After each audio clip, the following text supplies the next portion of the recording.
The brickyard closed and left 12,000 seconds behind. She built 4 houses from them. They called it a hazard. She called it inventory. 12,000 seconds. Left in a field behind a chain-link fence with a padlock nobody bothered to cut because nobody wanted what was inside. The Holloway Brick Company locked its gates on a Thursday in March 1991, and the county assessor walked the yard one time and wrote on his clipboard, "Demolition recommended. Salvage value negligible." He said it with his chin up. He said it like a man who had never once in his life been wrong about anything that cost him personally. He was wrong about this. Have you ever looked at something the entire world told you was worthless and really realized in your gut, that the world was wrong? Nora Vale backs her grandfather's flatbed up to the padlocked gate of the Holloway Brick Company at 6:15 on a Tuesday morning in April 1991. And the air smells like cold clay and old kiln smoke and something mineral underneath it all. The smell of compressed earth that has been fired and cooled 10,000 times, and the light is the flat gray of early spring in the valley when the sun hasn't cleared the ridge yet and everything looks like a photograph of itself. She cuts the engine. Sits, looks at 12,000 handmade seconds piled in the field beyond the fence. Some of them still stacked in the original banded pallets, most of them loose, scattered by the weather and the years and whoever came through in December and kicked the corner stacks over out of boredom or contempt or both. She is 23 years old. Dark auburn hair pulled back into a braid that falls past her left shoulder, wisps loose at the temples where she's been working since before the drive. Faded olive green canvas jacket, the right cuff worn through at the wrist. Jeans pale at the knees from kneeling. Boots that have been in actual soil. Hanging at her chest on a short length of braided cord is a brass pocket compass, the kind you hold flat in your palm, scratched at the crystal but true. Her grandfather's, from before, and what she just inherited. 6 acres of clay-rich bottomland her grandfather had been farming badly for 30 years. A tractor that needs a new seal on the hydraulic pump. $11,000 of debt in his name, and a composition notebook with a green cover and a rubber band around it. The pages soft as old cloth at the corners from handling. His handwriting cramped and slanting hard to the right, pressed into the paper in pencil like he was trying to keep the words from escaping. She gets out of the truck. She stands at the fence. She looks at 12,000 bricks. The man from the county development office finds her there 40 minutes later, just before 7, which means he drove out specifically, which means someone called him, which means someone in this county is paying enough attention to make a 7 a.m. phone call about a 23-year-old woman standing at a fence.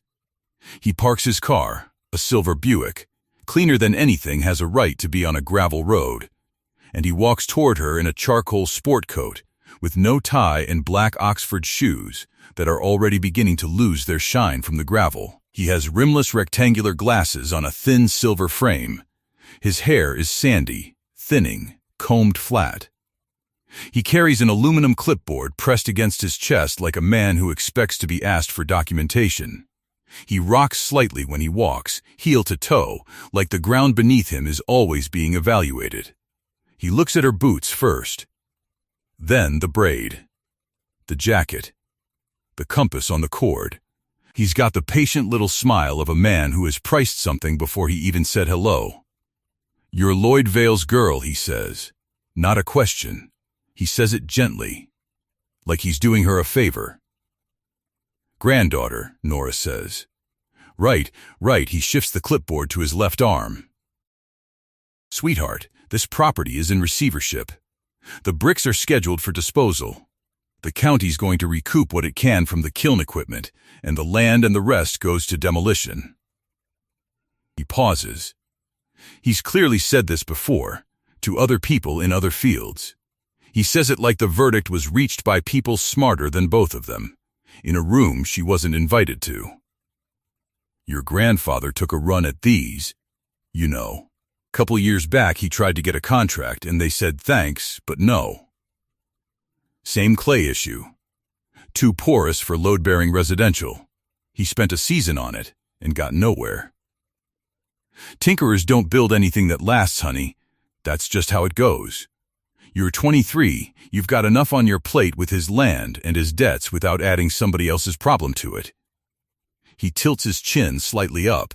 We're going to be asking the interested parties to clear out of the yard by end of month. Nora looks at the field. I'll need that in writing, she says. He waits for more. There isn't any more. He writes something on his clipboard with a pen from his coat pocket and leaves. That night, at the kitchen table, single bulb over the sink, boots still on. Nora opens the composition notebook for the first time since the funeral. The rubber band snaps when she removes it. Been there a long time. The cover is water-stained at the corner, the spine cracked at the bottom from being opened flat too many times. His handwriting is inside immediately. No preamble, no date on the first page, just the thing he'd been thinking. Porous is not broken. Porous is what lets the house breathe. She reads that 3 times. She sits with it long enough that the coffee she made goes cold. Here's the thing about fired clay brick that nobody taught you in school, and that the county assessor with the aluminum clipboard did not know, and that Nora Vale's grandfather had been quietly documenting for 11 years in a green composition notebook before the stroke took him in October. There are 2 numbers that govern whether a brick is valuable or whether it ends up in a field behind a padlocked fence.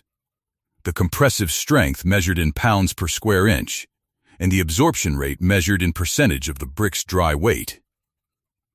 The building codes that the clipboard men live by require a minimum compressive strength of 3,000 psi for residential load-bearing applications, and they require an absorption rate of no more than 17%.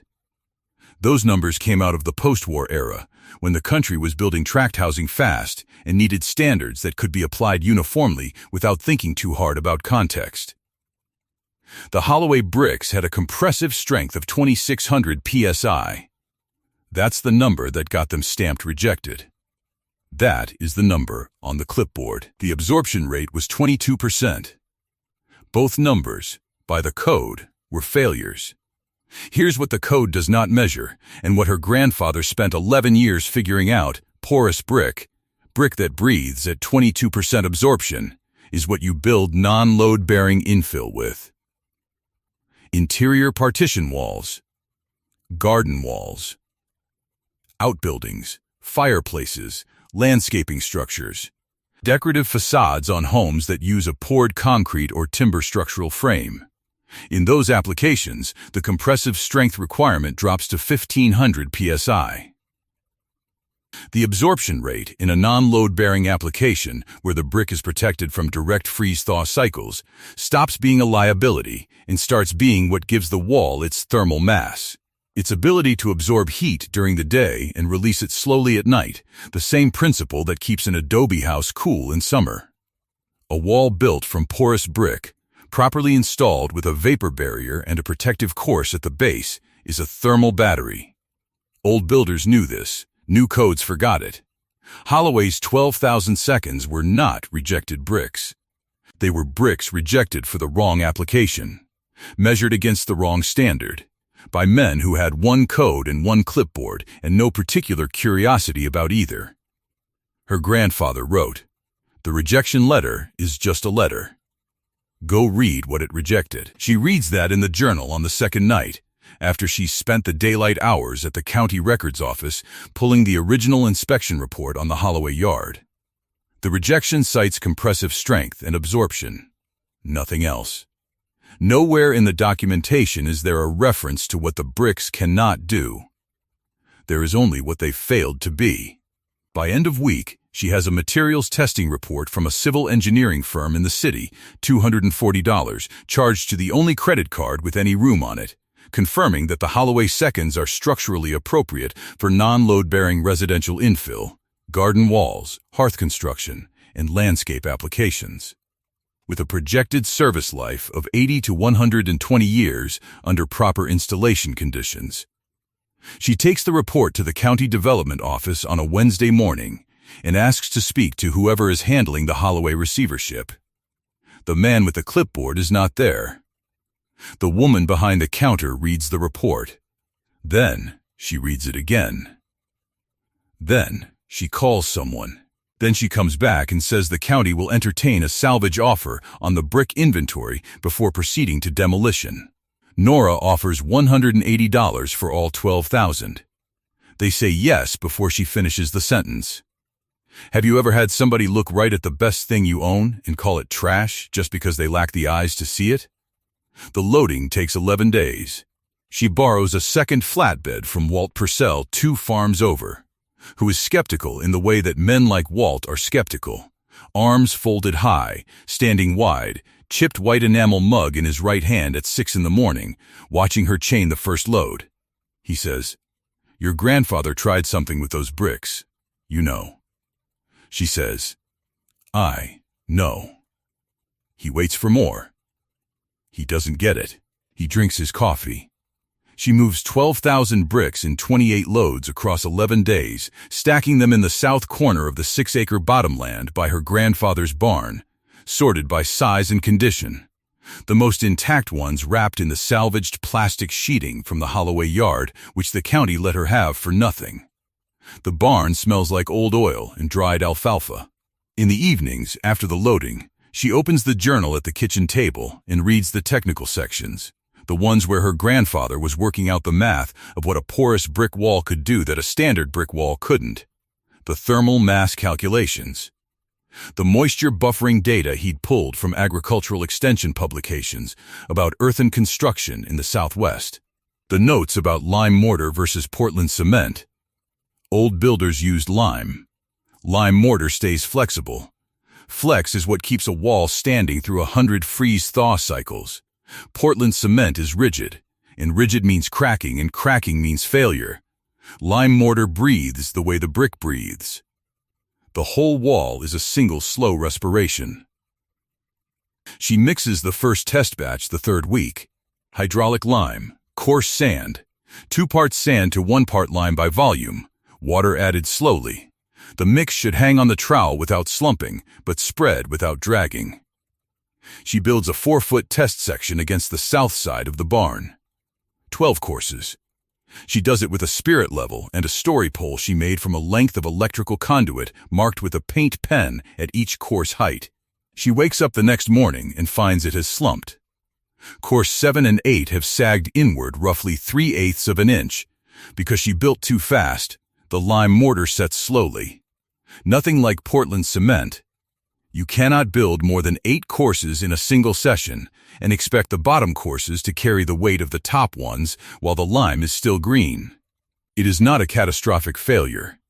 It is 8 courses of work she has to tear down and relay. That's a half day. But she stands there in the early light, looking at the slump, the compression crack that opened along course 7 like a thin mouth, her hands at her sides, the cold of the morning making the freckles stand sharp across the bridge of her nose, and the weight of it. Not the physical weight, but the weight of a half-day lost, and the uncertainty of whether there are other things she doesn't know yet, settles across her shoulders like something put there by someone else. She goes to the journal. Her grandfather wrote, "Lime needs time. 8 courses. Then sleep. Then 8 more." She tears down courses 5 through 12. She relays them in 2 sessions with a rest between. The wall is plumb. The wall is solid. She pushes on it with both palms, and it does not move. That's the whole lesson. 1 number wrong and a half day gone. 1 number right, and a wall that will outlast both of them. The man from the county development office comes back 6 weeks after the salvage sale, in the same silver Buick, the same clipboard. He has heard she purchased the brick. He seems genuinely curious in the way that people are curious about things they feel they should have understood earlier, but don't want to say so. "I heard you're building something," he says. "Garden walls." she says. For now. He tilts his chin. The patient smile. You know, if you're thinking of going into construction, there are licensing requirements. Liability considerations. I'd be happy to connect you with someone in the industry who could. Those are my terms, she says. He writes something on his clipboard and leaves. Have you ever sat alone in a cold room with a piece of paper that would end all your trouble and start the rest of your life as somebody smaller? The offer comes on the third Thursday of June. A landscape contractor from the city, a company called Dunmore Earthworks, with a truck that costs more than her grandfather's land, sends a purchasing agent who is not the clipboard man but could be his cousin. Same chin, same shoes, different glasses. He has seen the engineering report. He has been watching the classified listings where she posted a single ad. Artisan seconds brick, lime mortar work, garden and landscape applications. He offers her $1.40 per brick for the full inventory. That is $16,800. That money would pay the debt her grandfather left. It would cover the hydraulic pump seal. It would leave her roughly $4,000 ahead, which is more money ahead than she has ever been in her life. He leaves the offer letter on the kitchen table and says to think about it overnight. She sits at the table that night. Single bulb. Offer letter on one side. The debt notice from the Agricultural Credit Union on the other. The journal somewhere between them, closed, her hands flat on the table. Her freckles standing out from the cold, because the furnace needs a new thermocouple she hasn't gotten around to buying. She holds the pen over the signature line. She holds it there for a long time, longer than she expected to. Then she gets up. She walks out to the barn. She puts her hand on the south wall, the test section, the 8 courses, the lime mortar that has been curing for 6 weeks now and is beginning to reach its full hardness, which in hydraulic lime takes roughly a year to complete, but is already dense and cool under her palm, already doing what it was always going to do. She unclips the brass compass from the cord at her chest and holds it flat, true north. Same as always. She picks up the journal off the workbench where she left it. She opens it to the last page her grandfather wrote before he stopped. The brick is not the product. The wall is not the product. The house is the product. Build toward the thing, not away from the thing that blocked it. She goes back inside. She sets the pen down beside the letter, not on it. She goes to bed. In the morning, she goes back to work. That's how it starts. Not with a speech. With a woman going back to work in the cold. Here is what she does with the math, which takes her most of July to work out properly. 1 brick at $1.40 to a contractor is $1.40. But a brick laid into a garden wall on a residential lot, contracted directly, is part of a day's labor and materials package that runs, depending on complexity and footage, between $18 and $26 per finished linear foot of wall, at a material cost of roughly $4.20 in brick and mortar per linear foot. The margin is not 40 cents a brick. It is $14 to $20 per foot, minus her time. She can lay 40 feet of garden wall in a day in good conditions. That's $560 to $800 in a day, at margins no contractor selling wholesale ever sees. She doesn't have a contractor's license. She gets one. It takes 4 months, 2 exams, and $340 in fees. Walt Purcell, who has been watching from across the fence line with his white enamel mug, asks her one morning in August what the third form is in the licensing packet. That's the whole question. She tells him. He nods. He goes home. 2 weeks later, she finds out he called the county licensing board and asked them to expedite her paperwork on account of hardship circumstances, which she did not ask him to do and which he will never mention. The first residential contract comes in September. A woman named Ruth Kessner, who owns a restored Victorian on the east side of the county and has been looking for someone who can match the brick character of the original foundation walls, stands behind her front gate with her arms folded and her head slightly tilted, watching Nora lay a 2-foot sample section on the path apron. Ruth watches for 11 minutes without speaking. Then she says, "That's lime mortar."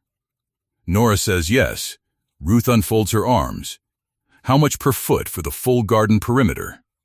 She signs the contract that afternoon. 112 linear feet at $21 per foot. 2,352. It is the largest single number Nora has ever written on an invoice. That contract becomes the photograph that becomes the portfolio. By December, 3 more clients. By the following spring, a waiting list. By the end of 1992, she has laid 2,340 linear feet of garden wall, 1 landscape patio, 2 fireplace surrounds, and the retaining wall on the east face of a new residential construction project in the valley, where the builder wanted the look of old brick and could not find a mason willing to work in lime. The Dunmore Earthworks purchasing agent comes back in February of 1993. He says he's heard good things. He says they'd be interested in a material supply relationship going forward, and wouldn't she want the security of a guaranteed buyer? "I'm telling you once," she says. He doesn't rock heel to toe anymore when he talks to her. She notices that. He leaves without writing anything on his clipboard. Have you ever had a whole county decide without ever saying it out loud that they were wrong about you? The neighborhood changes slowly, the way things change when nobody wants to be the first to admit the change is happening. By 1993, there are 3 other homeowners on Ruth Kessner Street who have commissioned garden walls. They don't say they commissioned them because Ruth's looks the way it does, though that is exactly why. Ruth doesn't say so either. She just mentions, when neighbors ask where she found the mason, that there's a young woman on the Vale Bottomland and you call early because the list is long. Walt Purcell shows up one morning in October 1993 with his hat off, which is notable. He's been watching her operation for 2.5 years from the fence line. He asks if she needs a second pair of hands on the retaining project in the valley. He is not asking for pay, he is asking to learn. She gives him a trowel and shows him the mix ratio and the 8-course rule, and he does not complain and does not ask why. And by the end of the day, he's laying a straight course and checking his level without being told. That's the whole apology. A man showing up with his hat off and asking for a task. By the spring of 1994, Nora has used 9,400 of the 12,000 seconds. She has begun sourcing additional material from 2 other closed or closing brick operations in the region, a tile manufacturer in the next county over, a decorative brick works that shut down in 1992 and left 8,000 irregular cord bricks in a warehouse the estate wants cleared. She buys them for $210. She uses every one. The waiting list has 14 names on it. She has turned down 3 projects because the clients wanted Portland cement mortar, and she doesn't work with Portland cement on structural applications. The Journal is clear on this, and she has become clear on it. The wall is going to outlast the reason you built it. Build it the right way, or don't build it at all. She builds 4 houses between 1994 and 1997. Not 4 full houses, 4 residential structures where the seconds are the primary exterior material, set in a hybrid system she worked out herself over the winter of 1993 with a structural engineer named Petra Weil, who had been building with earthen materials in New Mexico and came east to consult on a project and stayed 2 weeks longer than she planned because the method Nora was using was, as Petra told her with her head slightly tilted, not wrong. The system, a poured concrete stem wall and floor slab, a light timber post and beam frame, infill walls of Holloway seconds and lime mortar, 2-inch air gap, weather barrier, lime plaster interior finish, thermal mass on the interior face, protection from freeze-thaw on the exterior, breathable, durable, serviceable life, projected at 120 years. The first house costs more to build per square foot than standard frame construction. The second costs the same. By the fourth, she has the system tight enough that it costs 7% less and performs measurably better on heating and cooling bills in year one. The man from the county development office retires in 1996. He sells real estate now, somewhere over the ridge. She hears this from Walt, who heard it from Ruth, who heard it from the woman who bought his house. He was never beaten. He just became a person nobody needed to call anymore. Decades don't announce themselves. They just accumulate. 21 years later, in the spring of 2015, Nora Vale's hair carries silver through the chestnut braid, deep at the temples and catching light at the crown. The freckles have deepened and spread from the bridge of her nose across both cheeks, the kind of face that has spent its productive years in outdoor light. The faded olive canvas jacket has been replaced twice in exactly the same style, because some things don't need reinventing. The brass compass still hangs at her chest on a braided cord, the crystal scratched, the needle still true. The operation on the 6-acre bottomland processes roughly 40,000 salvaged masonry units per year. There are 5 people on the payroll, including Walt's youngest daughter, who came to work 3 years ago and already lays a cleaner course than most masons twice her age. The waiting list for residential projects is 14 months. The last 3 projects have been in other states, word having traveled in the way that genuine quality travels, slowly, steadily, through the mouths of people who own something that still looks right 20 years after it was built. On a Thursday morning, in April, a truck pulls up to the gate with mud in the wheel wells from the county road, and a young woman gets out who is 22 years old, her dark hair pulled back, wearing a jacket that has clearly seen work, carrying a notebook. She has driven 4 hours. She asks one question, not a clever question, the right question. How do you know which bricks are actually rejected and which are just rejected for the wrong thing? Nora stands still for a moment. The compass is warm from the morning in her palm. The answer is in the journal and in the south wall of the barn and in 12,000 bricks that a county assessor wrote off with a single line on a form in 1991. The answer took a decade to learn, and she learned it from a dead man's handwriting pressed hard into green composition paper. She shows her the barn. She shows her the test section. Still standing, 24 years of lime mortar cure. Tight and dense and not going anywhere in her lifetime or the next person's. She shows her the materials testing process, the engineering report template, the mix ratios in the journal, the 8-course rule. She walks her through the whole system. Then she reaches up to the cord at her chest, unclips the brass compass, holds it out, places it in the young woman's palm, closes her fingers around it.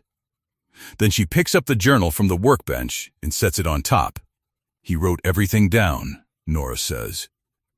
Start at the beginning. The young woman looks at the green cover, the pages soft as old cloth at the corners.